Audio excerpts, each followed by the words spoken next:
Yo, what's up guys? It's Noah here, and in today's video, we're going to be breaking down the final game for Week 12. We got a Wednesday afternoon game between the Ravens and the Steelers. You know, this game was supposed to be played almost a week ago on Thanksgiving.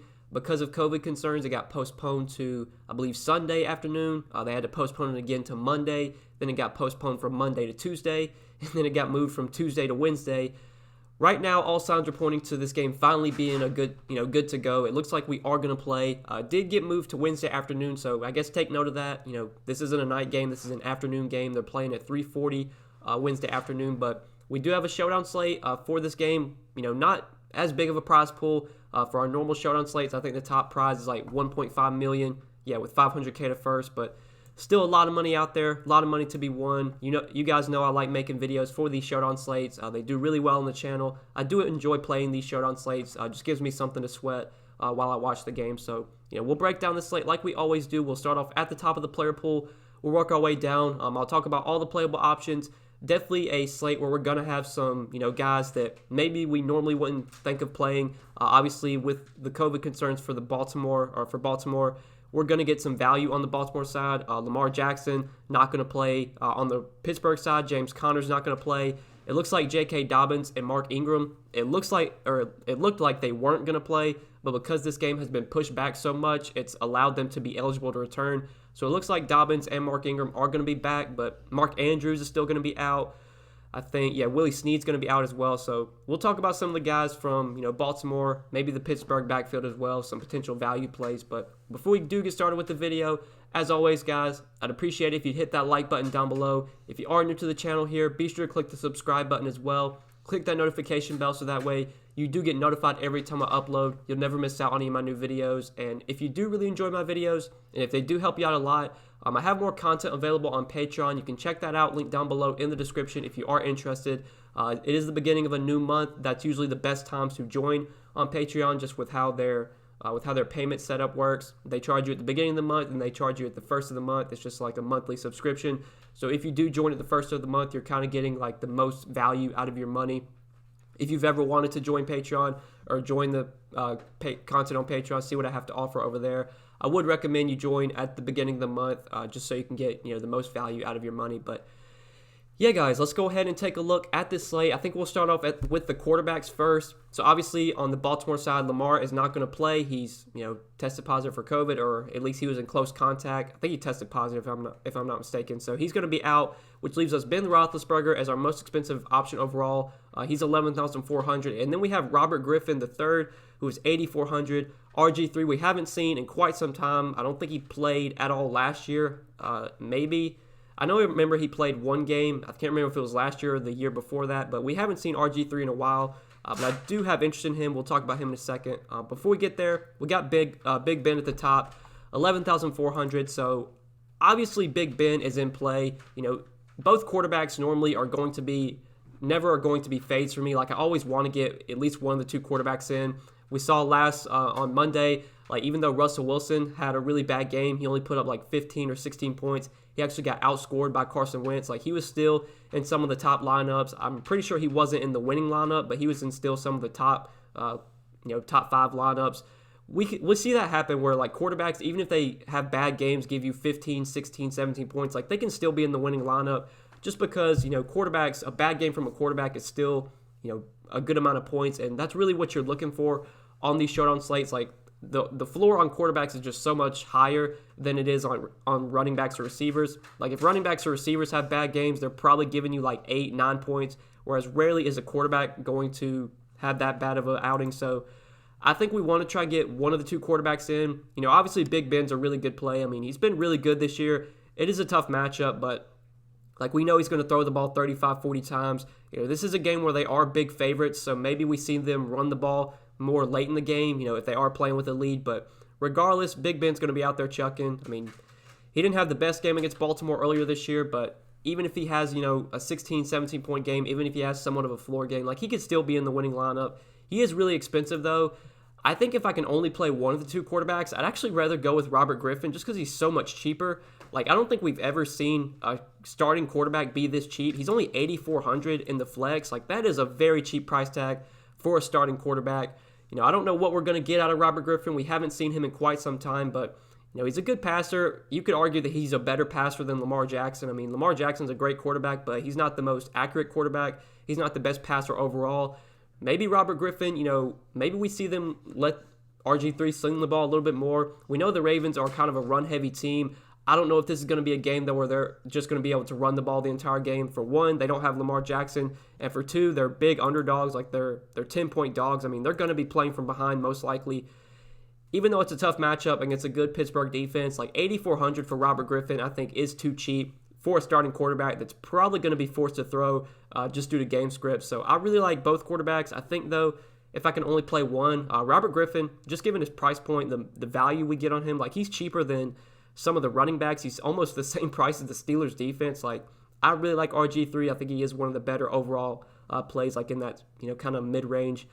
But then we got like the expensive receivers, the two, top tier Pittsburgh receivers, or top three, I guess you could say. You got Deontay Johnson at 10,800, Chase Claypool at 10,400, and then Juju Smith-Schuster at 9,600. So between the three Steelers receivers, I think they're all viable. But if I have to rank them, I would probably rank them how they are priced. Deontay is definitely my favorite. He's the most expensive, but his target volume has just been so secure. I mean, he's pretty much emerged as the number one receiver for the Steelers over Juju and over Chase Claypool. Just 3 straight games with double-digit targets in games where he's been healthy and played the entire game. Like, he's been incredibly consistent. You look at his game log, pretty much every game where he scored like 1, 0, 0, like pretty much every game where he had less than 2 points was because he got hurt. He got hurt in the Baltimore game, he got hurt in the Philly game, and he got hurt against the Texans when they played. So that's kind of the reason, you're seeing those bad games from Deontay. But when he's been healthy, man, he has just been targeted a ton. Double-digit targets in every game that he's played the entire game. Obviously, we can't really predict injury. I'm just going to assume that Deontay doesn't get hurt and plays the entire game. It's a tough matchup, a good Ravens secondary without a doubt, but his target volume is just so secure. It seems like he's going to be locked in for double-digit targets almost every week. He's clearly emerged as the Steelers' wide receiver one. I really like him at 10,800. Chase Claypool, I think, is definitely in play as well. Like, his touchdown equity has been incredibly high this year. He has 10 touchdowns, one in every game so far, I believe. Yeah, I think he has one in every game, or maybe not. Maybe he has one game without a touchdown, but he's averaging close to a touchdown per game. I mean, the dude's just scoring a ton this year. His target volume isn't as high as Deontay Johnson, but he's still getting really good targets. I mean, 9, 13, 10, 8 over their last 4 games.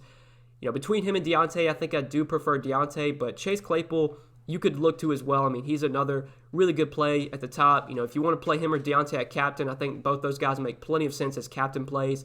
Normally, I like playing receivers and running backs at captain, and I think that's definitely going to be the case on this slate. Those are probably going to be my top 2 favorite pay-up captains. Deontay number 1, Claypool number 2. Juju I don't mind either, but he's kind of fallen off behind those two guys. Like, he's still getting good volume as well. 8, 7, 13, 5 targets his last 4 games. I believe he did get hurt in that Jacksonville game. Towards the end, he did injure his toe, but he's going to be a full participant in this game. He's got in full practices, so I'm not really worried about that injury. It's just that, the target volume on Deontay and on Chase Claypool has been a little bit higher. They've also been scoring more, especially Claypool. Between the 3 Steelers receivers, like I said, I think I would rank them how they're priced, with Deontay being my favorite, Claypool being my second favorite, and then Juju third favorite.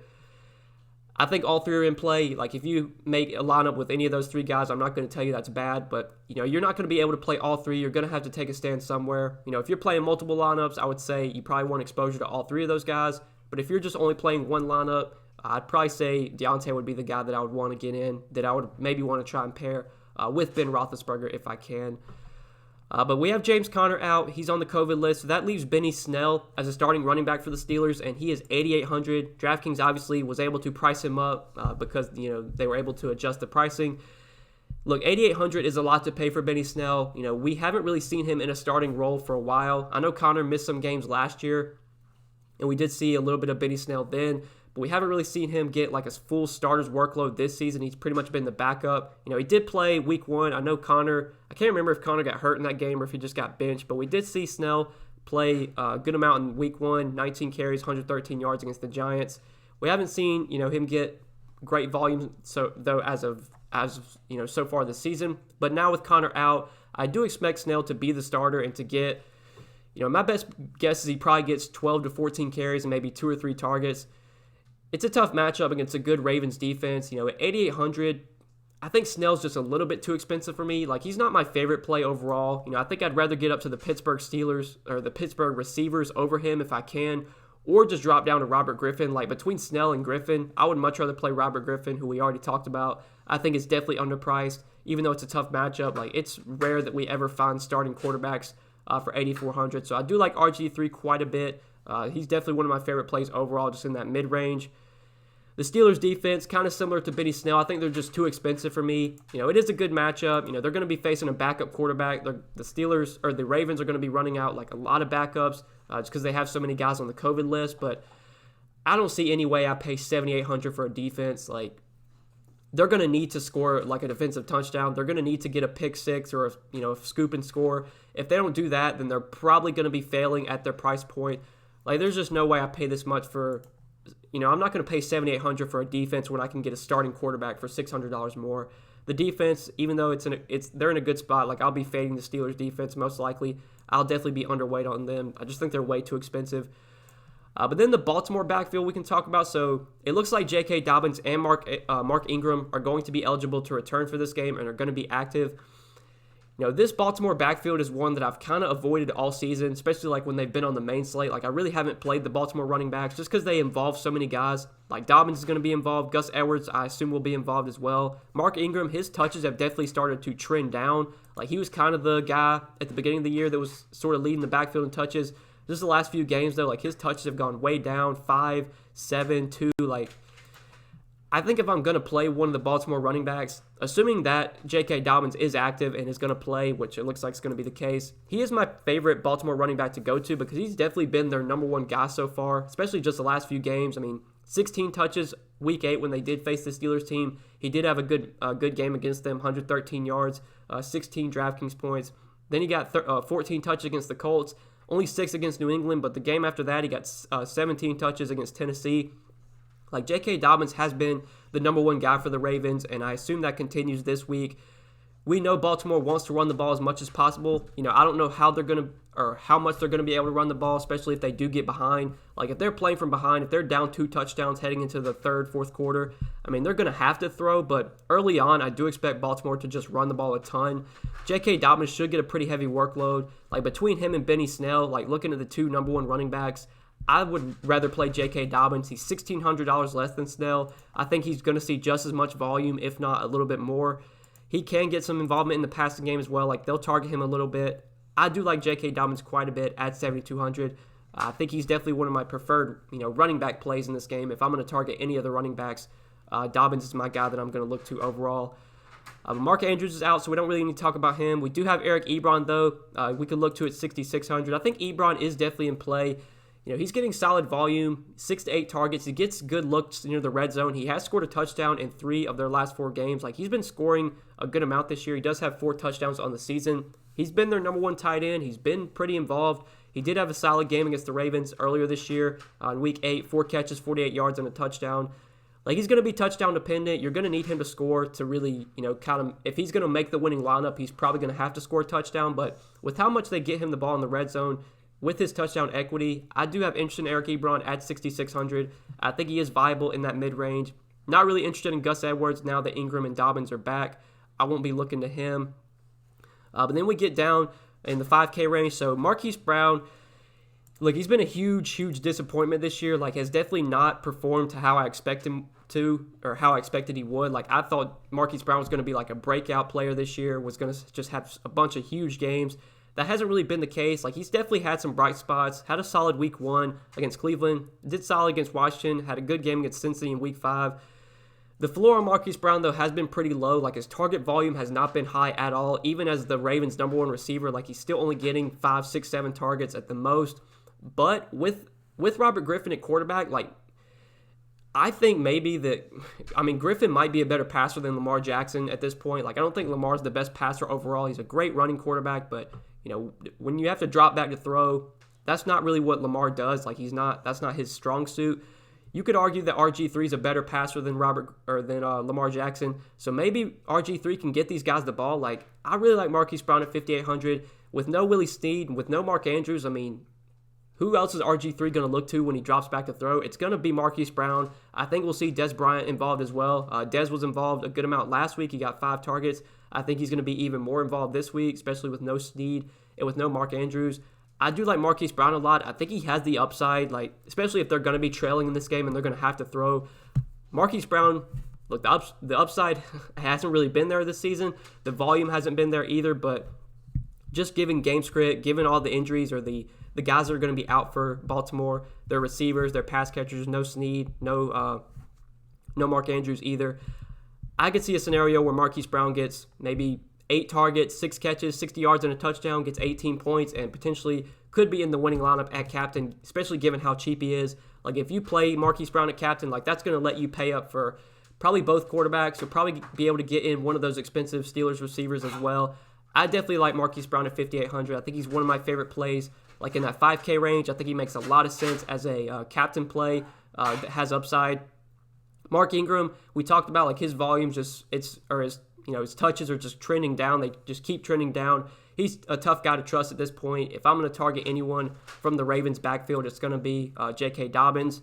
Willie Snead's going to be out, so that will open up the door for Dez Bryant to play more. Pretty sure Bryant played on like 50 or 55% of the snaps last week. That was with Snead active and playing like 75%. So with Snead out and not being on the field, I think we might see Dez operate as like the number 2 receiver behind Marquise Brown. And especially with no Mark Andrews either, like there's a good chance we see Dez Bryant get 6, 7, 8 targets here. At 4,800, at this point in his career, what is the upside for Dez Bryant? I don't really know, but the volume's going to be there. He's going to have to play. He's clearly emerged as their like number 2 receiver number 3 receiver behind Snead and Brown, and now with no Snead, he should operate as the number 2, should be on the field for probably 70, 80% of the snaps. Like at 4,800, I don't know if I want to play Dez at captain just because I don't know if the upside's there. Like I think Marquise Brown just gives you more upside overall, but Dez at 4,800 does make sense. It's just a cheap flex play. Like between Dez Bryant or the 2 kickers, honestly, I think I'd rather go with Dez Bryant. I don't mind either one of the kickers here. You could definitely play one of the 2 kickers. Probably wouldn't play both. But between like Bryant or the 2 kickers, give me Dez Bryant over those 3 options. If you want to play one of the 2 kickers, though, I don't mind that at all. James Washington, probably not going to go there at 3,600. Like just not getting the volume, 2-3 targets a game at the most. I mean, he's going to need to break off like a long play or score a touchdown to really even be viable. I'd rather go with Dez Bryant. I'd rather play the kickers. Duvernay, I don't really have much interest in. He'll be their number 3 receiver. Another guy that's probably going to have to score a touchdown or like Blake or get like a long reception. I guess if I was going to play anyone under 4K besides the kickers, it would probably be Duvernay, but I don't love him overall. The Ravens defense I'll probably be off of. Anthony McFarland will be the number 2 running back, but I don't really want to play a backup running back. I don't really know what his involvement's going to be. He'll probably just be like the change of pace guy. Like if Benny Snell needs a rest or maybe on a 3rd downs, we'll see McFarland come in. I guess at 2,600, he's not the worst play, but they did price him up. It's not like he's, the minimum. It's not like he's $200. Honestly, I don't really like anyone under 4K besides the kickers or Duvernay. I mean, Miles Boykin, like he's really fallen off. I mean, he was kind of their, number 2 receiver, was playing like 60, 70% of the snaps at the beginning of the year. That really hasn't been the case now. It's tough to trust him. It seems like Dez has kind of emerged as like that number 2 guy, and he's kind of passed all these guys on the depth chart. So yeah, I think we kind of covered everything down here. I mean, there's not really any cheap punt plays I'm interested in. So let's talk about roster construction just real quick before we do end the video. Take a look at maybe some different lineup builds, who I'm looking to play at captain. I said it earlier. I think if I'm paying up at captain, Deontay is probably my favorite guy at 16-2. If I'm playing Deontay at captain and I'm assuming that he has a solid game, that probably means we're going to want to get Ben Roethlisberger in there with Deontay. We're paying up for those 2 guys, so we're going to have to find some value somewhere, but I think we can find value. I talked about how much RG3 is underpriced. I think at 8,400, want to try and get him into this build as well. That leaves us 66 remaining. Maybe we can get Marquise Brown and Dez Bryant. I don't know what that'll leave us. If we play Brown and Bryant, that leaves us 3,400. That does leave us enough for Duvernay, who I'm not the biggest fan of, but if he fits the build, you could maybe play him. We could maybe drop down, though, from Dez to one of the 2 kickers. We could play Boswell. I don't want to play both kickers, so yeah, I don't know if I like that. Maybe if we drop down from Brown to Dez, and then maybe one of the two kickers. I don't know what that would leave us, 5,400. That really doesn't make much of a difference. That leaves us enough to play Mark Ingram, but, at this point, I'm not the biggest fan of Mark Ingram just because his touches have been so low. I mean, it's tough. I don't think we're going to be able to get Griffin in there into this build. We would have to play like one of these cheap guys like a Duvernay or McFarland, who are fine, but, I'm not too confident in those guys. We might have to come off of RG3. Maybe we could drop down to like J.K. Dobbins. That would probably let us get in, Marquise Brown, Des Bryant, and that would leave us enough to play, one of the two kickers. So I guess that's something we could do. Just gives us a little bit more salary, so that way we're not playing these cheap punt guys that we don't have a lot of confidence in. Sure, these guys like Duvernay, maybe McFarland, like maybe they catch a touchdown, or maybe McFarland, maybe Benny Snell breaks off a long run, has to come out, and then McFarland gets the touchdown, kind of vultures him. Like that could always happen. I wouldn't really bank on that though, so I probably want to stay, once we get past the kickers, I don't really want to go down too far below that. So I guess we could plug in one of the two kickers into that build. That is a build that you could do. We can maybe take a look at one, though, where we go a little bit cheaper at captain. I talked about how I like Marquise Brown as a captain play. I think just his upside is there. I think that the target volume is going to be there, especially with no Snead, with no Mark Andrews. So if we plug in Brown, we're playing Brown and we're assuming he has a solid game. We probably want to pair him with RG3. I would want it to get RG3 into the build anyway, though. But once we go with Brown and RG3, we do have some good salary to work with. We might can play Big Ben and one of his receivers. Maybe go Big Ben and Deontay. That leaves us 5,350 remaining. So, maybe we could play like a Des Bryant. That would leave us 5,900. So, not much in that range. We'd have to play Ingram there. But maybe we drop down from Deontay, play Chase Claypool. That gets us enough to play Gus Edwards. But I'm not the biggest fan of Edwards. So, maybe if we drop down from Claypool to Juju, that leaves us enough to play Eric Ebron. We'd be $100 short of J.K. Dobbins, which sucks. But, we could play Ebron into that build. That's a build that I do like quite a bit. Marquise Brown at captain with RG3. Got Big Ben as well with Juju, Des Bryant, Eric Ebron. Like, that's a lineup that I think has upside. You got guys that are going to be on the field a ton. I mean, all those guys are going to play 70, 80% of the snaps. Des Bryant's going to be more involved, I would assume, in this game. Marquise Brown, I think, if there was ever a game for him to finally see like 7, 8, 9 targets, I mean, this is definitely the game. It's not a good matchup at all, but the injuries on the Ravens side, or not the injuries, but the COVID stuff on the Ravens side is just going to give more playing time, more opportunity for Brown, more opportunity for Des Bryant. With RG3 at quarterback, maybe we see him be more effective passing the ball than Lamar Jackson has been. I mean, to be honest, Lamar's been terrible passing the ball this year, so maybe RG3 can be a little bit better in that regard. I do like some of these Ravens pass catchers. I think they're all cheap. Brown, Bryant, I think those are guys I'm definitely going to be overweight on. You go cheap with those guys, that's going to allow you to pay up for Big Ben, for RG3, for Juju, for Claypool, Deontay, even J.K. Dobbins you could get in as well. But yeah, guys, I think we broke everything down. Talked about mainly the guys I'm looking to. I think I did a pretty good job of, highlighting the guys I'm on and the guys I'm kind of going to be underweight on. So, the quarterbacks I have a lot of interest in. RG3 I like just because of how cheap he is. It's not a good matchup, but $8,400 is a really low price tag for a starting quarterback. The Steelers' top 3 receivers, you really can't go wrong with any of them, but I think I would rank them how they're priced. Between the running backs, I'm probably going to be off of the Steelers' running backs. I think Benny Snell is just a little bit too expensive for me. J.K. Dobbins, though, I do like a good amount at $7,200. If he's going to continue to see 15, 16, 17 touches a game, I mean, at $7,200, there is upside for him at that price. I don't really want to go to Gus Edwards or Mark Ingram, though. Dobbins is the guy I like most from the Baltimore backfield. And then the Baltimore receivers, those are the guys I'm probably going to be taking the biggest stand on this slate. Like Marquise Brown, Des Bryant, I have a lot of interest in. I just think they're going to see the volume. I don't even know. I think Nick Boyle's out, so I don't know who's going to play tight end for Baltimore with Andrews out. I don't know if they put it in the bird with Andrews and Patrick Carter and Nick Boyle on injury reserve. Yeah, it says they're currently without a tight end right now. So, I mean, they have no tight end. They're missing Willie Snead as well. I mean, it should just be Des Bryant and Marquise Brown getting most of the targets for this Baltimore team. When RG3 drops back to throw, I think those are the guys he's going to be looking to. So, I'll be taking the biggest stand, be the most overweight on RG3, pretty much on this Baltimore passing game. Robert Griffin, we talked about Marquise Brown, Des Bryant, the guys I like the most. But, if you want to take a shot on Duvernay, if you want to take a shot on Boykin, I guess that's not the worst play. Like in a large field tournament, those guys are going to be low owned. but obviously I'm not too confident in them just because they haven't really done much this season, whereas, Brown, he hasn't been great, but he's still getting good targets. Des Bryant, we saw get 5 targets last week with no Snead. I assume he'll be more involved this week, so yeah, guys, I think we broke everything down. I think we talked about the player pool from top to bottom, hit on all the guys I have interest in. I think we covered roster construction as well. Talked about how I'm looking to approach lineup builds, who I'm looking to play at captain.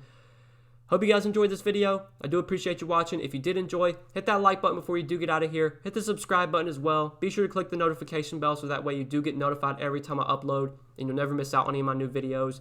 And if you do really enjoy my videos and if they do help you out a lot and you want to get more content from me, be sure to check out the Patreon link down below in the description. You can see all that I do have to offer over on Patreon. It is the beginning of a new month. It is the 1st of December. So, joining at the beginning of the month is usually what you want to do. Get you the most value out of your money.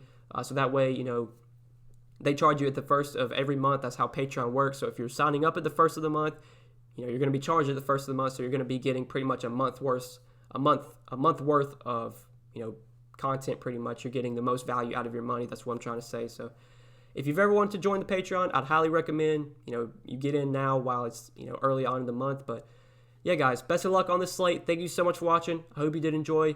Good luck, and we will see you in the next one. Peace.